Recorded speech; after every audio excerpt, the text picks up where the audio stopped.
AP మంత్రివర్గ సమావేశం ముగిసింది. ఇందులో భాగంగా ఏపీ కేబినెట్ పలు కీలక నిర్ణయాలు తీసుకుంది. ఎస్సీ వర్గీకరణ ముసాయిదా ఆర్డినెన్స్ కు ఆమోద ముద్ర వేసింది. అదేవిధంగా అసెంబ్లీ, హైకోర్టు భవన నిర్మాణ ప్రతిపాదనలకు ఆమోదం తెలిపింది. ఇక 617 కోట్లతో అసెంబ్లీ, 786 కోట్లతో హైకోర్టు భవన నిర్మాణాలకు ఆమోదం తెలిపింది ఏపీ మంత్రివర్గం.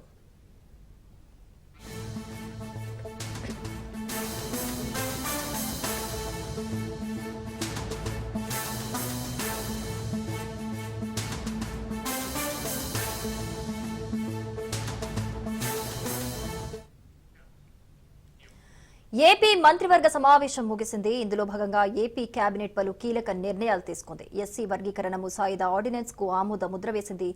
ఇదే అంశానికి సంబంధించిన మరింత సమాచారం మనకి క్రాంతి లైవ్ లో అందిస్తారు. క్రాంతి. ఎస్ శిరీష, కొద్దిసేపటి క్రితమే ఏపీ కేబినెట్ సమావేశం ముగిసింది. అయితే ఈ కేబినెట్ సమావేశంలో ముఖ్యంగా 24 అంశాల టేబుల్ ఎజెండాలతో ఈరోజు కేబినెట్ సమావేశం నిర్వహించడం జరిగింది. మొత్తం 24 అంశాలకి సంబంధించి కూడా దాదాపు 3 గంటల పాటు ఏపీ కేబినెట్ సమావేశం అయితే జరగడం జరిగింది. దాదాపు ఏదైతే అంశాలతో కేబినెట్ సమావేశానికి సంబంధించి ఎజెండా తీసుకున్నారో దానిలో అన్ని అంశాలకి సంబంధించి కూడా మెజార్టీ అంశాలకి ఈరోజు కేబినెట్లో ఆమోదం అయితే లభించింది. ముఖ్యంగా తీసుకుంటే అటు ఎస్సీ వర్గీకరణకి సంబంధించి జాతీయ ఎస్సీ కమిషన్ నుంచి వచ్చిన ఎస్సీ వర్గీకరణ నివేదిక పైన ఈరోజు మంత్రివర్గంలో చర్చ జరగడం జరిగింది. దానికి సంబంధించి కూడా పూర్తి స్థాయిలో ఇటు రాష్ట్ర ప్రభుత్వానికి సంబంధించి ఏ రకంగా ముందుకు వెళ్ళబోతుందనే అంశాలకి సంబంధించి కూడా దీనిపైన ఈరోజు కేబినెట్లో చర్చ జరగడం జరిగింది. ఇక రాజీవ్ రంజన్ మిశ్రా కమిషన్ నివేదిక శాసనసభలో ఆమోదించి జాతీయ ఎస్సీ కమిషన్ కి రాష్ట్ర ప్రభుత్వం ఇప్పటికే ఆ నివేదికని నివేదించిన పరిస్థితి ఉంది. ఇక జాతీయ ఎస్సీ కమిషన్ పరిశీలన తర్వాత తిరిగి రాష్ట్ర ప్రభుత్వానికి ఒక నివేదికను ఇవ్వడం జరిగింది. అయితే ఎస్సీ వర్గీకరణ పైన ఆర్డినెన్స్ జారీ చేసి ఈరోజు కేబినెట్ లో దానికి సంబంధించి ఆమోదం కూడా లభించిన పరిస్థితి ఉంది. ఇక సిఆర్డీఏ 46వ అథారిటీకి సంబంధించి గతంలో ఏదైతే ఆమోదం లభించాయో దానికి సంబంధించి కూడా ఈరోజు అటు కేబినెట్ లో చర్చించడం జరిగింది. ఆ సిఆర్డీఏ 46వ అథారిటీ సమావేశంలో జరిగిన అంశాలకి సంబంధించి కూడా ఈరోజు మంత్రివర్గంలో చర్చ జరిగింది. దానికి సంబంధించి అటు అసెంబ్లీ, హైకోర్టు శాశ్వత భవనాల టెండర్లకి సంబంధించి మంత్రివర్గంలో ఆమోదం తెలపడం జరిగింది. ఇక L1 గా నిలిచిన కాంట్రాక్టర్కి సంబంధించి assembly basement plus 3+G+3+ viewing పాయింట్తో పాటు పెనారోమిక్ వ్యూ బిల్డింగ్ 11.22 లక్షల చదరపు అడుగుల ఎత్తు, అదేవిధంగా 250 మీటర్లకు సంబంధించి అసెంబ్లీ నిర్మాణానికి టెండర్లో L1 గా నిలిచిన సంస్థకి LOA ఇచ్చేందుకు ఈరోజు కేబినెట్ ఆమోదం తెలపడం జరిగింది. ఇక 786 కోట్లతో హైకోర్టు బేస్మెంట్ ప్లస్ G+7 అంతస్తులో నిర్మాణానికి సంబంధించి, అదేవిధంగా బిల్డప్ ఏరియాకి సంబంధించి తీసుకుంటే 20.32 లక్షల చదరపు అడుగుల ఎత్తు, 55 మీటర్ల సంబంధించి ఈ L1 గా నిలిచిన సంస్థకి LOA ఇచ్చేందుకు కూడా ఈరోజు కేబినెట్ లో ఆమోదం తెలియపరుస్తుంది. ఇక పెట్టుబడులకు సంబంధించి ప్రోత్సాహక మండలి ఏదైతే 5వ SIPB సమావేశం జరిగిందో ఆ సమావేశానికి సంబంధించిన నిర్ణయాలకి సంబంధించి ఈరోజు కేబినెట్ లో చర్చ జరగడం జరిగింది. దానికి సంబంధించి కూడా పూర్తి స్థాయిలో ఈరోజు జరిగిన కేబినెట్ లో ఆమోదం తెలపడం కూడా జరిగింది. ఇక 30,667 కోట్ల పెట్టుబడులకి సంబంధించి మొత్తం 16 సంస్థలకి సంబంధించి ఏర్పాటుకు ఇటీవల SIPBలో నిర్ణయం తీసుకోవడం జరిగింది.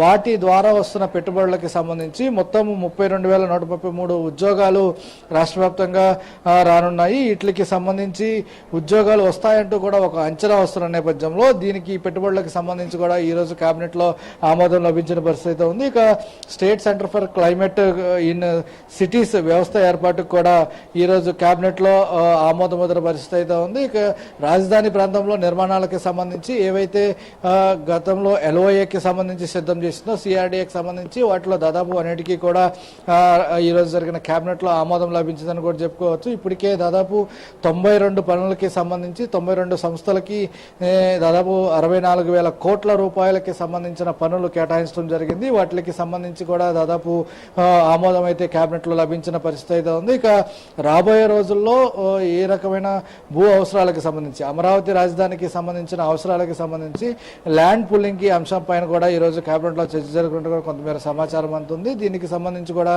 పూర్తి స్థాయిలో ఈరోజు జరిగిన కేబినెట్లో ఈ అంశం పైన కూడా చర్చ జరిగినట్టు కూడా కొంతమేర సమాచారం ఉంటుంది. మొత్తంగా ఈ అంశాలన్నిటికీ సంబంధించి అంటే దాదాపు 24 టేబుల్ ఎజెండాలకి సంబంధించి తీసుకుంటే దాదాపు అన్నిటికీ సంబంధించి గ్రీన్ ఎనర్జీకి సంబంధించి కావచ్చు, ఎస్ఐపిబిలో ఏవైతే గతంలో నిర్ణయాలు తీసుకున్నారో ఆ ఎస్ఐపిబిలో తీసుకున్న అంశాలన్నిటికీ సంబంధించి పెట్టుబడుల అంశాలన్నిటికీ సంబంధించి కూడా ఈరోజు జరిగిన కేబినెట్ మొత్తం కూడా ఆమోదం లభించాలని కూడా చెప్పుకోవచ్చు. మొత్తం టేబుల్ ఎజెండాలో ఉన్న ముఖ్యమైన అంశాలన్నిటికీ కూడా ఈరోజు కేబినెట్ ఆమోదం అయితే లభించింది.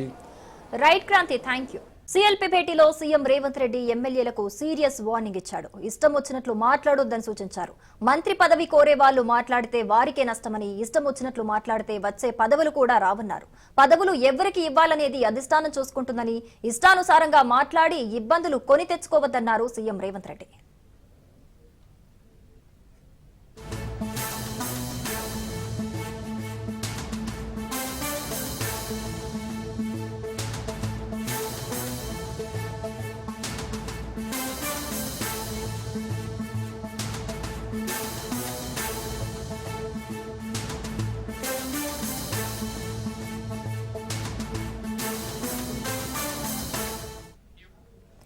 సీఎల్పీ భేటీలో సీఎం రేవంత్ రెడ్డి ఎమ్మెల్యేలకు సీరియస్ వార్నింగ్ ఇచ్చాడు.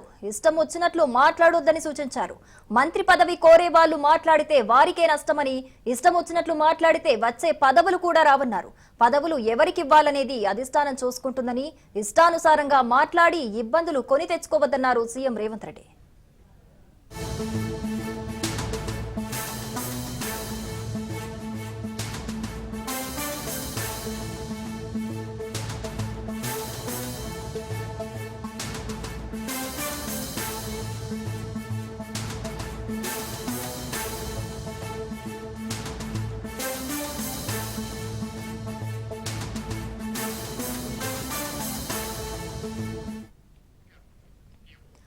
సీఎల్పీ భేటీలో సీఎం రేవంత్ రెడ్డి ఎమ్మెల్యేలకు సీరియస్ వార్నింగ్ ఇచ్చాడు. ఇష్టం వచ్చినట్లు మాట్లాడొద్దని సూచించారు. రైట్, ఇదే అంశానికి సంబంధించిన మరిన్ని డీటెయిల్స్ మనకి లైవ్ లో రాజిరెడ్డి అందిస్తారు. రాజిరెడ్డి, ఎమ్మెల్యేలకు సీఎం రేవంత్ రెడ్డి వార్నింగ్ ఇచ్చినట్లుగా తెలుస్తోంది. ఇష్టం ఉన్నట్లు మాట్లాడితే వాళ్ళకి మంత్రి పదవులు రావు అన్నట్లుగా కూడా తెలుస్తోంది. ఇందులో ఏదైనా హింట్ ఉందనుకోవాలా? ముఖ్యమంత్రి రేవంత్ రెడ్డి సిఎల్పి సమావేశంలో సీరియస్ అయినట్టు ఒకటి, ఆ పార్టీ లైన్ దాటి ఎవరు మాట్లాడద్దు. ముఖ్యంగా మంత్రి పదవి ఆశించే నేతలు పార్టీ లైన్ మాట్లాడితే వారికే నష్టం జరుగుతుంది. ఎందుకంటే ఆశిస్తారు, అదేవిధంగా పార్టీ లైన్ చేస్తే ఇష్టానికి ఇన్ఫర్మేషన్ పోతే వాళ్ళే ఇబ్బందులు పడబడిచి వస్తారు.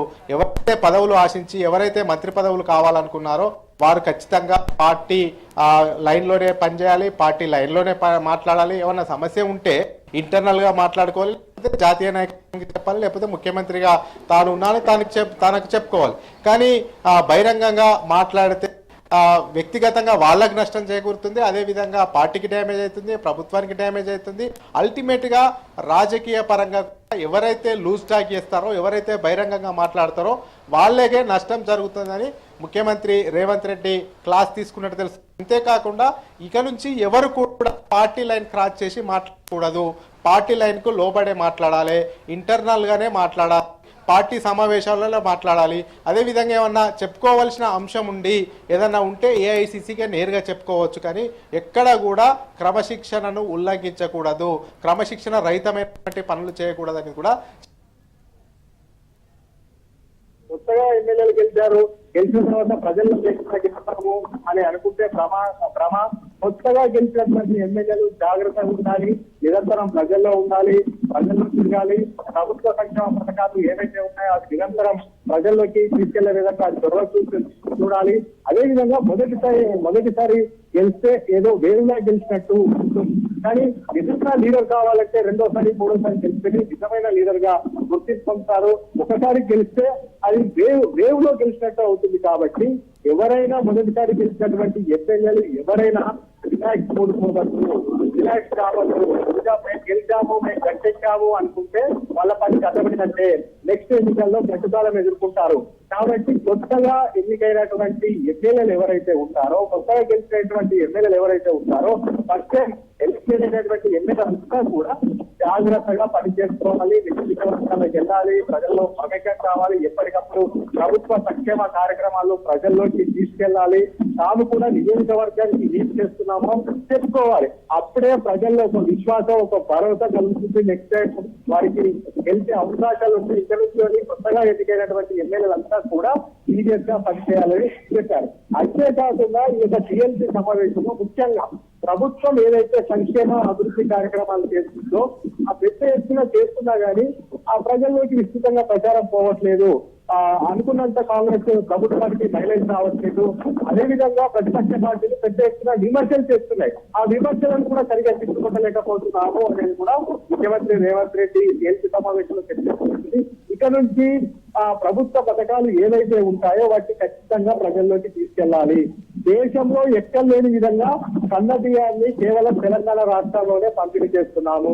ఇది పెద్ద ఎత్తున ప్రచారం చేయాలి. బీజేపీ ప్రచారం చేస్తుంది, దుష్ప్రచారం చేస్తుంది. అంత కేంద్రం నుంచే రేషన్ బియ్యం వస్తున్నాయని చెప్తుంది. మరి బీజేపీ రాష్ట్రాల్లో ఎక్కడ కూడా సన్న బియ్యం ఇస్తలేరు కదా. ఆ విషయాన్ని కాంగ్రెస్ సంబంధించినటువంటి నేతలు, ఎమ్మెల్యేలు, మంత్రులు, ఎంపీలు ఎందుకు ప్రజల్లోకి తీసుకెళ్లట్లేదు? కేవలం తెలంగాణ రాష్ట్రంలోనే సన్న బియ్యం ఇస్తున్నాం కదా.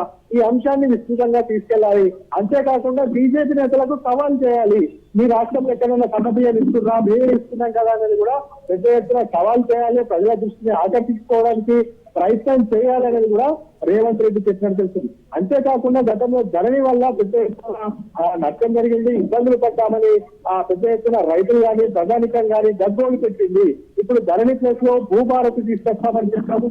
భూభారతి చట్టాన్ని కూడా అమలు చేశాం. భూభారతి చట్టం ద్వారా ఎలాంటి ప్రయోజనం, ఎలాంటి లాభం జరుగుతుందనేది కూడా ప్రజలకు చెప్పే ప్రయత్నం చేయాలి. ముఖ్యంగా ఇందిరమ్మ ఇల్లు నియోజకవర్గానికి ఇప్పటికే 3000 ఇందిరమ్మ ఇళ్లను ఇందిరమ్మ ఇల్లు ఇస్తున్నాము. 300 ఇల్లు 3000 ఇల్లు శాంక్షన్ చేశాము. ఆ రకంగా గత ప్రభుత్వంలో 10 సంవత్సరాలు బీఆర్ఎస్ అధికారంలో తగ్గింది. ఏ గ్రామంలో కూడా డబల్ బెడ్రూమ్ ఇల్లు సరిగ్గా కట్టించలేదు. కట్టించిన డబల్ బెడ్రూమ్ లో కూడా నాణ్యత లోపమన్నాయి. ఇందిరమ్మ ఇల్లు కాబట్టి ఇందిరమ్మ ఇల్లు 5 లక్షల రూపాయలు ఇస్తున్నామని చెప్తున్నాం. కాబట్టి ఇదంతా కూడా విస్తృతంగా ప్రచారం చేయాలి, ప్రచారం తీసుకెళ్లాలి. అయితే ప్రభుత్వ పరంగా ఏవైతే హామీలు ఇచ్చారో ఒకటి అమలు చేసుకుంటా వెళ్తున్నాం కానీ అది ఆ ప్రచారం మాత్రం పాజిటివ్ గా లేకుండా పోయింది. ప్రచారం చేయలేకపోతున్నాము. ఇవన్నీ ఇస్తున్నాము, ప్రచారం చేసుకోకపోతే లాభం ఉండదు. ప్రచారం చేసుకోకపోతే ప్రతిపక్ష పార్టీలు అసత్య ప్రచారం చేస్తే ప్రతిపక్ష పార్టీల మాటలో ప్రజలు విశ్వసిస్తారు, పరిగణలోకి తీసుకుంటారు. ఎప్పటికప్పుడు కౌంటర్ వేయాలి. అంతేకాకుండా ఎస్సీ వర్గీకరణ దేశంలో మొట్టమొదటి రాష్ట్రం ఏదైనా ఉందంటే అమలు చేసిన రాష్ట్రం తెలంగాణ. ఎస్సీ వర్గీకరణ చేసిన రాష్ట్రము తెలంగాణ. కాబట్టి ఎస్సీ వర్గీకరణ గురించి కూడా పెద్ద ఎత్తున ప్రచారం చేయాలి. అదేవిధంగా బీసీ కులగణనకు సంబంధించినటువంటి 42% రిజర్వేషన్లు విద్య, ఉద్యోగ, రాజకీయ అవకాశాలు కల్పిస్తామని కూడా 42% అసెంబ్లీలో తీర్మానం చేశాము. ఇక్కడ రాష్ట్రంలో ఈ 42% రిజర్వేషన్ సంబంధించి ఆమోదిస్తున్నాము. కేంద్రానికి పంపబోతున్నాము. రాష్ట్రపతి ఆమోదం వస్తే ఆ రిజర్వేషన్లు కూడా అమలైతే ఇవన్నీ కూడా తెలిస్తే అన్ని కథాఖండిగా చెప్పుకోవాలి. చేసిన పనిలో కూడా ప్రచారం చేసుకోలేకపోతున్నాము. మన ప్రచారం చేయలేకపోవడం వల్లనే ప్రతిపక్ష పార్టీలు ఆయుధంగా పాల్గొంటున్నాయి. ప్రతిపక్ష పార్టీలు అసత్య ప్రచారాలు చేస్తున్నాయి, దుష్ప్రచారాలు చేస్తున్నాయి. అవే ప్రచారాలను ప్రజలు నమ్ముతున్నారు. ఎప్పటికప్పుడు తిట్టికొట్టాలి. ఓవైపు ప్రభుత్వ పథకాలను ప్రజల్లోకి తీసుకెళ్లాలి, మరోవైపు ఇంటర్నల్ గానే ఏమైనా ఇష్యూ ఉంటే మాట్లాడుకోవాలి. అదేవిధంగా బహిరంగంగా ఎలాంటి విమర్శలు చేయకూడదు. ముఖ్యంగా కొత్త ప్రభాకర్ రెడ్డి ఏదైతే టీఆర్ఎస్ ఎమ్మెల్యే కామెంట్ చేశారో దానిపైన కూడా నిశ్చితంగా పరిశీలిస్తారు. దానిపైన కూడా విచారణ చేయాలని కూడా కొందరు ఎమ్మెల్యేలు కోరినట్టు తెలుస్తుంది. దానిపైన కూడా ఖచ్చితంగా దాని వెనకాల ఎవరున్నారు, ప్రభుత్వాన్ని అస్థిరపరిచే కుట్ర ఎవరు చేస్తున్నారో వాటి సంగతి కూడా తేల్చాలని కూడా ముఖ్యమంత్రి దగ్గరికి ప్రస్తావన తీసుకెళ్ళినట్టు తెలుస్తుంది. మొత్తానికి ఈ అన్ని అంశాలను పైన కూడా చర్చిస్తున్నారు. ముఖ్యంగా ముఖ్యమంత్రి రేవంత్ రెడ్డి అయితే ఎమ్మెల్యేలకు, మంత్రులకు, ఎంపీలకు, ఎమ్మెల్యేలకు వాళ్ళు సూచనలు చేశారు. ఎప్పుడు ప్రజల్లో నిరంతరం ముఖ్యమే. అటు ప్రభుత్వంకి పేరు వస్తుంది, పార్టీకి పేరు వస్తుంది, తద్వారా వ్యక్తిగతంగా మీకు కూడా మైలేజ్ వస్తుంది. కాంగ్రెస్ ప్రభుత్వం సుస్థిరంగా ఉంటుంది, ఎలాంటి అసత్య ప్రచారాలను నమ్మద్దని కూడా టీఎల్సీ సమావేశంలో చెప్పారు. అదేవిధంగా బీఆర్ఎస్, బీజేపీ విమర్శలను ఎప్పటికప్పుడు కూడా స్పష్టంగా చెప్తుంది. Right, thank you.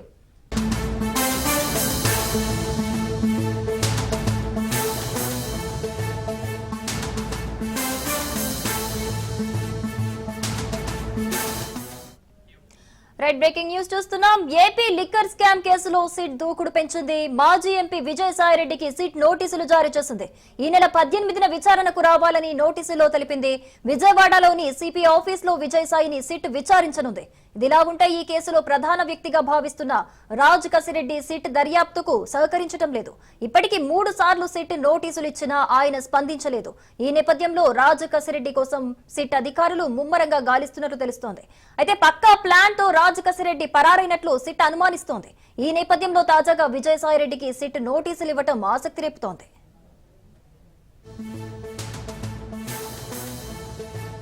భూములమ్మి ప్రభుత్వాన్ని నడపాలన్న కాన్సెప్ట్ తో కాంగ్రెస్ ఉందన్నారు కేంద్ర మంత్రి కిషన్ రెడ్డి. గతంలో బీఆర్ఎస్ అదే చేసింది, ఇప్పుడు కాంగ్రెస్ చేస్తోందన్నారు. హెచ్సియు భూముల్లో జంతువులు ఉన్నది వాస్తవం కాదా అని ప్రశ్నించారు. తాను పెట్టిన పోస్టులపై కట్టుబడి ఉంటానన్నారు. కేసులు పెట్టుకుంటే పెట్టుకోండి, భయపడను అన్నారు. హెచ్సియు భూముల వెనుక బీజేపీ ఎంపీ ఉంటే పేరు బయట పెట్టాలన్నారు. ఎవరైనా సరే తప్పు చేస్తే శిక్ష పడాల్సిందేనని చెప్పారు. ఇక రాజాసింగ్ వ్యాఖ్యలపై కిషన్ రెడ్డి స్పందించారు. రాజాసింగ్ కమెంట్స్ పై అంతర్గతంగా చర్చించుకుంటామన్నారు. అటు ట్రంప్ సుంకాలపై స్పందిస్తూ అమెరికాలో 50 లక్షల మంది భారతీయులు ఉంటున్నారని, ఇప్పుడు కఠినమైన నిర్ణయాలు తీసుకునే పరిస్థితి లేదన్నారు. అమెరికాలో జరుగుతున్న పరిణామాలు మన దేశానికి మేలు చేసేవేనని, సుంకాల కారణంగా మన దేశానికి నష్టం ఏం లేదన్నారు. భవిష్యత్తుతో భారతదేశానికి మంచే జరుగుతుందన్నారు.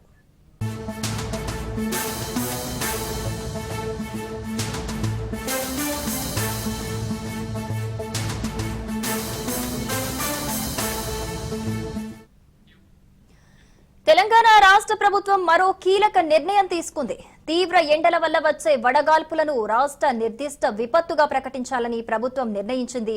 ఇక నుంచి వడదెబ్బ బారిన పడే బాధితుల కుటుంబాలకు ఉపశమనం కల్పించే ఉద్దేశంతో పునరావాస సహాయ నిబంధనల ప్రకారం ఎక్స్గ్రేషియా అందించాలని నిర్ణయించింది. వడదెబ్బ బాధితులకు 4 లక్షల పరిహారం చెల్లించాలని తెలంగాణ ప్రభుత్వం నిర్ణయం తీసుకుంది. ఈ మేరకు రాష్ట్ర విపత్తు నిర్వహణ శాఖ తాజాగా ఉత్తర్వులు జారీ చేసింది. గత కొన్ని రోజులుగా రాష్ట్రంలో ఎండలు దంచి కొడుతున్నాయి. దీంతో బయటికి రావాలంటే భయపడే పరిస్థితి నెలకొంది. దీంతో అవుట్డోర్ పనులు చేసే కార్మికుల కోసం తెలంగాణ ప్రభుత్వం ఈ నిర్ణయం తీసుకుంది.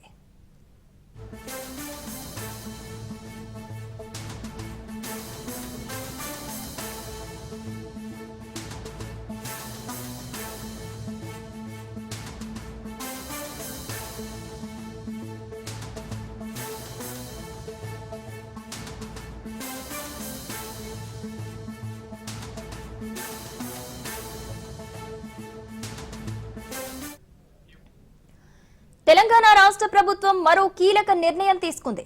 తీవ్ర ఎండల వల్ల వచ్చే వడగాల్పులను రాష్ట్ర నిర్దిష్ట విపత్తుగా ప్రకటించాలని ప్రభుత్వం నిర్ణయించింది. ఇక నుంచి వడదెబ్బ బారిన పడే బాధితుల కుటుంబాలకు ఉపశమనం కల్పించే ఉద్దేశంతో పునరావాస సహాయ నిబంధనల ప్రకారం ఎక్స్గ్రేషియా అందించాలని నిర్ణయించింది. వడదెబ్బ బాధితులకు 4 లక్షల పరిహారం చెల్లించాలని తెలంగాణ ప్రభుత్వం నిర్ణయం తీసుకుంది.